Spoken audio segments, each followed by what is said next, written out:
თავისუფალი დემოკრატების ლიდერი აღმოსავლეთ საქართველოს პარტიის რაიონული ორგანიზაციების წარმომადგენლებსა და საკრებულოს წევრებს შეხვდა. სხდომა ბორჯომის ხეობაში სასტუმრო ბორჯომი პალასში გაიმართა. პარტიის წევრებმა რეგიონებში მუშაობის მიმდინარეობა განიხილეს და სამომავლო გეგმებზე იმსჯელეს. როგორც ირაკლი ალასანიამ განაცხადა, ქართული ოცნების დატოვების შემდეგ მათ რაიონული ორგანიზაციების აქტიური მუშაობა განაახლეს. მისივე თქმით, მსგავსი სახის შეხვედრები პარტიის ადგილობრივი წარმომადგენლებისათვის მნიშვნელოვანია. ეს შეხვედრა დაგვეხმარება პრობლემების მოგვარების სწორი გზები მოვიფიქროთ და მოსახლეობას შევთავაზოთ. განაცხადა ჟურნალისტებთან საუბრისას ირაკლი ალასანიამ. თავისუფალი დემოკრატების რეგიონულ წარმომადგენლებთან პარტიის სამომავლო გეგმებზე მსჯელობა 2 დღის განმავლობაში გაგრძელდება.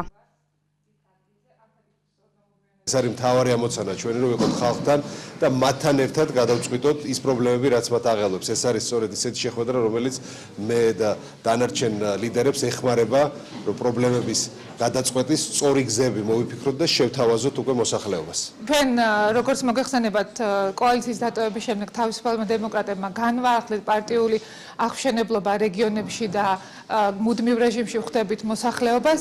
დღეს განვიხილავთ მომავალ სამოქმედო გეგმას, რათა უფრო აქტიურად გავშალოთ ჩვენი სამოქმედოელი, გავიაგოთ ის პრობლემატიკა, რაც მოსახლეობას აწუხებს რეგიონში და რაიონების მიხედვით გავიაროთ, როგორ უპასუხოთ ამ პრობლემებს.